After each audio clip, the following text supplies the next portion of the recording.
Welcome to the award-winning Champions Mojo, hosted by two world record-holding athletes and health, life, and leadership coaches. And now, just the takeaways from your hosts, Kelly Pallas and Maria Parker. So Maria, that is the 10, and let's do our takeaways for this with the activity of doing a cognitive behavior exercise. So okay, all right. So the first, I'll read the first 5 just as a summary real quick, and then while we're reviewing these, Maria, let's be thinking of some stinking thinking that we can share, and we can coach each other on these. Okay. So the first 5 are overgeneralization, mental filters, discounting the positive, jumping to conclusions, magnification or catastrophizing as another word for that. Yeah, that's a great word. The second 5 are emotional reasoning, should statements, labeling, personalization and blame, and all or nothing thinking. Okay, so Maria, would you like to, I don't mind going first, or you can go first. I can go first. So here's what I want to do, and I love this because I really do want this to be helpful to people. So I'm going to pull up my phone here with the app right here on my home screen. I'm on Do Not Disturb, but hopefully I'll still have my, so this is the thought diary. I don't know if people can see it, probably not. No, there's too much light in here. So the thought diary is a beautiful little app, and it has diary thoughts. So there's a plus sign here. So I'm going to hit the plus sign, and it's going to say, do you want to make a gratitude journal entry? Do you want to check a thought, which is what we're going to be doing right now?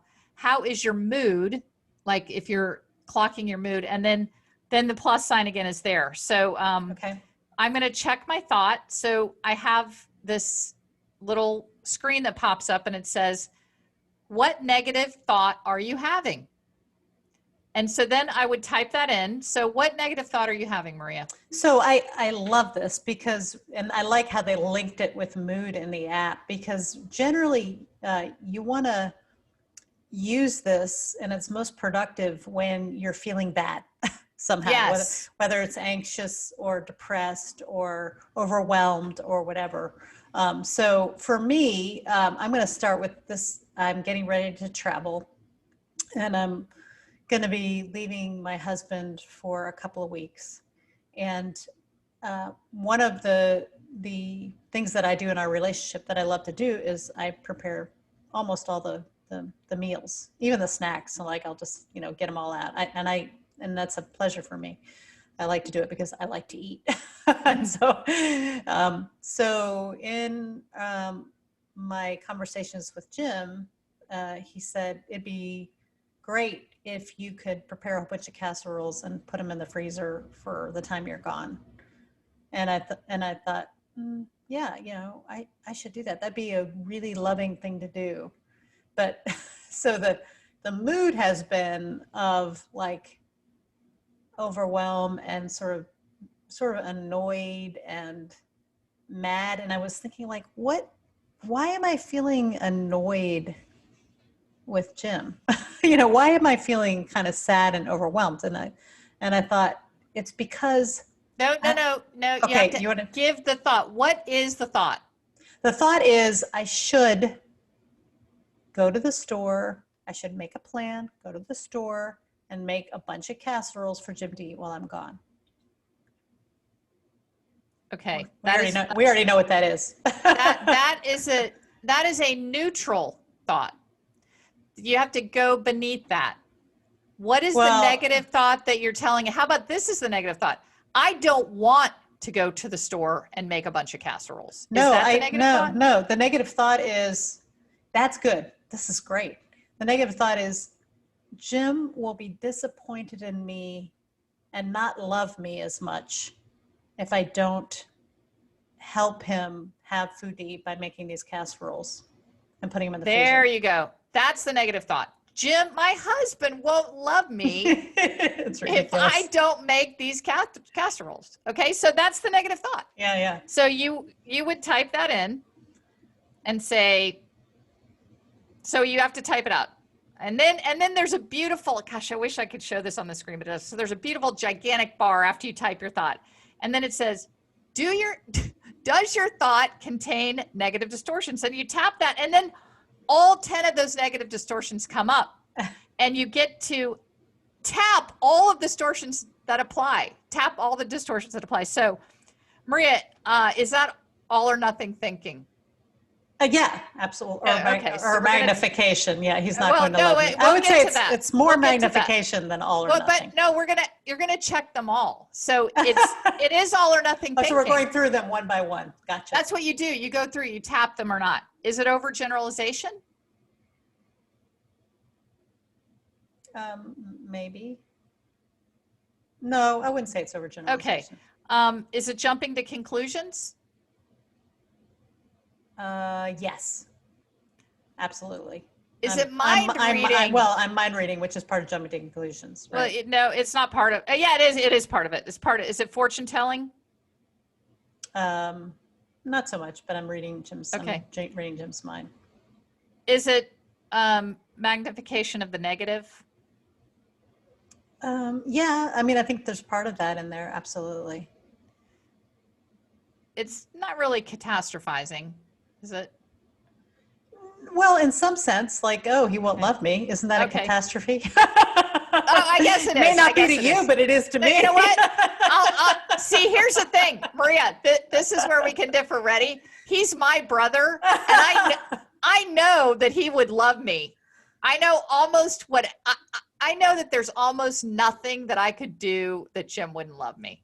Which is true for me too, but it's true for you too. That I'm trying to point out, right, that he loves you more than he loves me, and that I'm just trying to role model that for you. Right. Gotcha. Is it emotional reasoning? I wouldn't say. You know what, Maria? I'm going to go with, let's go deeper on this one so people can really see this. I think that you're feeling this because you have a lot on your plate. I know you're wearing a lot of hats, running, businesses, being a wife, being a sister to me, being a grandmother, a mother, all these things that you're doing. And I think that you are overwhelmed with kind of like, I think it is somewhat emotional reasoning for you to be making this reasoning when you're tired. And I think tired is tired an emotion? It's a physical state. Yeah, but like, does being tired put you a little bit in a different state? Yes, right. So exactly. So yeah. I mean, I think if you were 100% rested and you didn't have all this on your plate, I don't know that you would be making the same assumptions. Does that make sense? Well, yes, and I disagree with you because I know myself. Okay, I was going to say this is more based on I was going to say, yeah, my personal history than on being tired. Okay. So then it's not emotional reasoning. But here we go. Is it a should or a must? Obviously. Yeah. Yes. That's labeling. Not so much. No. Right? Mm-mm. Self-blaming. Personalization and blame. Yeah, it is kind of in a way like I'm the only person in the world who can make Jim casseroles, and yeah. I love that. Okay. All right, so we've gone through all of them. So now it has a beautiful screen that says, how are you feeling? And it asks you, how can you challenge that negative thought? So we're challenging the thought, Jim won't love me if I don't make him casseroles. And then, it'll be harmful to our relationship. How can you challenge that thought? Yeah, so when you put it that way, it sounds so stupid. And that's the beauty of this. I mean, you're using the app, but I think people need to know that they can do this, on their own. So clearly, I mean, anybody, once you articulate it, it's like so obvious. Jim's clearly going to love me whether or not I make him casseroles. I'm not the only person in the world who can make him casseroles. He can feed himself. And so once you articulate it, even the first time I articulated with you, you said, well, what's the feeling? I was laughing to myself, like, Jim, like, not making casseroles. He may be a little disappointed, but then that's my greeting. I don't know that he'll be disappointed. He might be just as happy to go to the Green Turtle and get himself food every single day.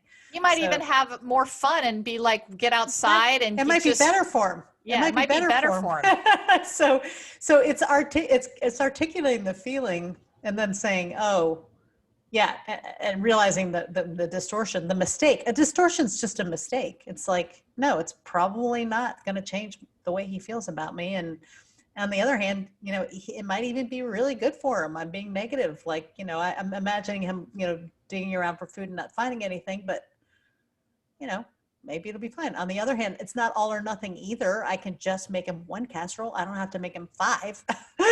So, right. Oh my gosh, this is so powerful. It is. Maria. I mean, this is so powerful. So you've challenged the thought by making the statement, that's ridiculous. Jim's going to love me. You're challenging that. Jim's going to love me if I don't make casseroles, right? You can see that. And then the alternative thought is, which you just said, which is, he may actually have a better week if I don't make him casseroles. Right. Okay, so that is beautiful. Or I could just make him 1 casserole. I don't have to make him 20 or 5 or whatever. Right. Yeah. Right. There's and it's so freeing, and it just lifts your mood. The key here is to recognize the mood, the anxiety, and then dig out what's causing it. Okay, your turn. Right. I've been on the hot Maria, seat. Then the app asks you, how are you feeling now? Better than before, about the same, or worse? Oh, much better. Much better. Yeah. So I want to just really, if people are really trying to recognize their cognitive distortions and learn CBT and get down into this, 2 interviews that I think have just rocked me are with Rebecca Soni and Erica Brown, when, Erica Brown was having, a really bad year adjusting to her freshman year. And she said she just monitored her thoughts. She really monitored her thoughts. And she was so great. We called her a PhD in changing her thoughts. And then Rebecca Soni said she was standing to the Olympic final, just having terrible stinking thinking. And she turned herself around, set the world record, won the gold by examining her thoughts. Right. So we're really talking about examining your thoughts. Do you see how I'm trying to avoid you asking me what my stinking thinking is? I do see that. Okay. So I just closed my blinds so you don't have to look at the lines in front of my face anymore. So we did me. I jumped right in there with both feet. And it's kind of hard, this, the work, because, being authentic about my silly cognitive distortions around making, casseroles for my husband. I'm sure there are people out there laughing at that. But now you're on the hot spot, Kelly. It's your turn. Yeah. So one thing that I think is really powerful about this app and this thing, and it's just one thought. It doesn't have to cure your whole life. It's just like, that is the way that you can become healthier and happier, is take one thought at a time. What is that one thought? And so beautiful. One thought that truly can put me in a bad place and just kind of spin me out of the present moment, and I might even cry saying it. I have not entered this into the app lately, but it's just been, I think it's building with my dad, your father-in-law, turning 91. And so my thought is, when my dad dies, I am going to fall completely apart. And it happened with my mom, and I just reeled for, I got sick when she died. I got sick. I got down. And I'm equally close, if not closer, with my dad. And, I talk with him every day. And so my thought is, I'm going to fall apart. I'm not going to be able to handle it when my dad dies. And so what does falling apart specifically look like? Just, I'm catastrophize that. It's a catastrophe. Um, my anxiety would go out of control, and I would potentially become depressed, which I'm not. That I would not be pursuing my passions. Boy, isn't this a fun podcast to listen to? If you're driving, pull over. I'm sorry, friends. So what are the cognitive distortions around that? Okay, let's see. That's pretty easy. We can just go down the list. So if I popped up my app, so the thought is I would fall apart and you get depressed. I would get depressed. I would get anxious. I would stop doing the things I loved. I would stop serving people. I would stop helping people, which is important to me. So I think, so if I'm checking off all the cognitive distortions, I would say that I'm overgeneralizing. How so? I think it's kind of an always or never thing. Like, oh boy, if I fall apart, as I say, then I may still be able to, people are going to expect me to have a mourning period and I can be sad. It's kind of, I'm overgeneralizing that, boy, it's either all or nothing. I'm falling apart, or I'm either in bed in the fetal position, or I'm having to go out and just be my normal self. You know what I mean? So I think that's, even the words fall apart are kind of a magnification of, what happens when you're grieving. Like, literally, are you going to fall apart? Are your limbs going to go away from your body? Right. Okay. Yeah. So I don't think it's mental filtering. I don't think I'm, like filtering out something. I don't think I'm discounting the positive. I'm definitely jumping to conclusions.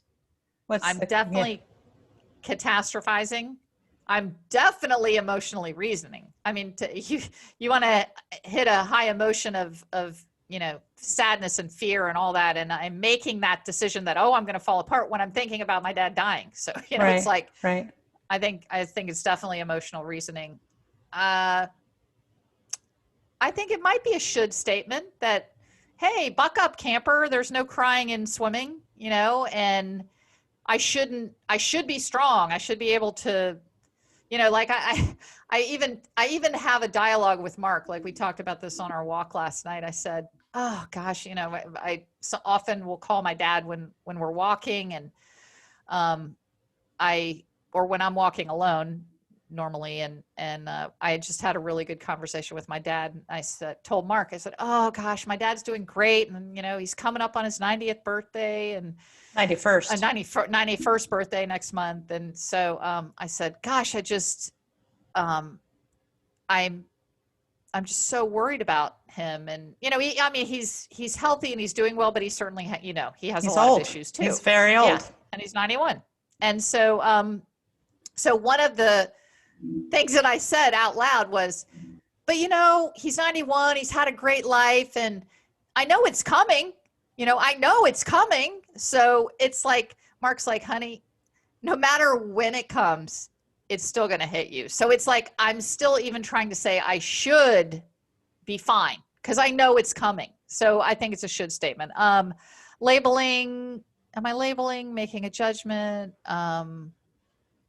I don't think I'm labeling, and I'm certainly not personalizing it or blaming myself. So I've got quite a few. So how do you counteract so that then you counteract those distortions? You argue them. I think that I would argue it by saying that, I've really never fallen apart. I mean, you didn't. Your perception is that you fell apart with your mother, but I was there and you didn't. Yeah, I didn't. I mean, like I did a lot of things that were not falling apart, from, taking care of my dad to moving him into assisted living to selling their house. I got a lot done. I still functioned. And you cared for others too. I know. So I guess I would just say that I don't think that I've ever really fallen apart. So why would I fall apart now? If I didn't fall apart with the loss of my mother or all the other pile that we have, I mean, that's one of the things I worry about breast cancer coming back. Am I going to fall apart? I guess that's my thing. I don't want to fall apart, whatever So that means. yeah, So, I think that's interesting. That word "fall apart" in your mind, is that getting into bed and not getting out? Like, what does that mean? It's fetal position in bed, cover up over the head, just like. And when have I you don't ever know. done that? I don't think I've ever done that. That's definitely overgeneralization. Yeah. So I don't know. I mean, I can do it for a day or a couple of hours, Sure. but I've never done it for months at a time. So yeah. So I think just saying, so the challenge of that is BS, shut up, little negative voice in my head. I didn't do it. And so the alternative is, I'm going to allow myself to grieve when my dad is gone, and I've never fallen apart before, so I can handle it. Yeah, I think that's great. And, and this is also not the same situation as with your mother, who took a steep decline and you had to care for her, and then you couldn't really grieve until it was over. With your dad, I've noticed you're thinking about the fact that his days are numbered. And so you're sort of pre-grieving, which is not bad. That's a normal thing. So yeah, so it's not going to happen even the way it did with your mom. So that's great. Thanks for sharing that, I Kelly. feel better. Do you? I feel better. Yeah. I mean, and that's the question that the app asks, do you feel better? Do you feel worse? Do you feel the same? And I feel better. Yeah. Because you know what? It's truly a cognitive distortion. Right.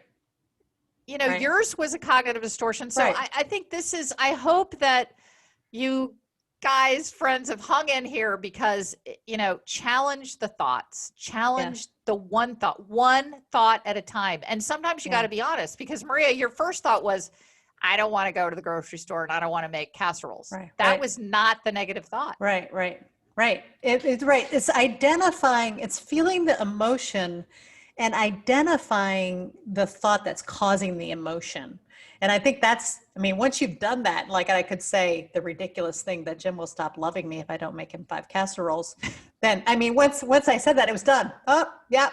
And then the further work of going, well, it actually might be a good thing, or, that was really helpful. So yeah, lots of times we carry around kind of undefined depression and or anxiety, and we don't nail it. Kelly, you're really good at it. You're really good at it. I think maybe because you've been working on this, but because I've been doing this, and truly it has helped me for a decade stay out of depression, stay out of the pit of depression. Yeah. And that's why we created, and we haven't even talked about it in this show, is the depression and anxiety toolkit for athletes, because you have to stay vigilant. You have to check your thoughts. You have to follow up. There are great tools in this toolkit. And one of the reasons we wanted to demonstrate CBT was to show that it really helps. Yeah. Yes, exactly. And it's entirely doable. It's not advanced stuff, and you could do it with yourself, or you could do it with your family, or you can do it with an app. With an app by yourself. So Maria, so our takeaway would be, what 1 or 2 of these cognitive distortions, but they come in all shapes and sizes. So I don't think I think the takeaway needs to be question every single negative thought that makes, when one is feeling badly, when you have that, why am I feeling this way? What it's always, the thought becomes the emotion, becomes the feeling. Right. Oh yeah. We used to talk about the thoughts are like, they're like ships. They sail into your brain, and identifying them. I think some people tend to not, like, my tendency would be to just push it away, like resist, but to feel the feeling and identify the feeling under the thought underneath the feeling is so helpful. And you don't have to do the whole thing every day. It's like, do 1 in the morning or 1 at night, Right. So. Yeah. Even if we did 1 a day, because often it's the recurring, like I have that dad thought every single day. And now I'm going to question it. I'm going to push that, I'm going to push that thought away and say, you know what? I'm not going to fall apart. Yeah. Yeah. So, and you may have a seasonal one like you're having, which is just, Jim's not going to love me this week if I don't make casseroles. Right. But, so there's some that are recurring and there's some are just that moment. So this was kind of fun, Maria. And this is also what we can help do with our coaching. So if you're interested in coaching, we can help you. Absolutely. this. So Absolutely. this If you want to do it with us, we can Although do it. clearly I'm not that good at it. If I can't do it my own. I think you're very good at it. Yeah. Well, obviously it's, It's a work in sometimes progress. we need help. We need help Right. sometimes to do Right. things. So, Right. all right. Very good. Right, Kelly, Well, love you. Thank you. I so love you too. much. All All right. right. Take care. Bye. Bye-bye. You've been listening to the Champions Mojo podcast with host Kelly Palace and Maria Parker. Champions Mojo is produced by Cabra Media, and a new episode debuts every Tuesday. Subscribe wherever you listen to podcasts and leave us a 5-star review. Follow Champions Mojo on Twitter, Instagram, and Facebook at Champions Mojo.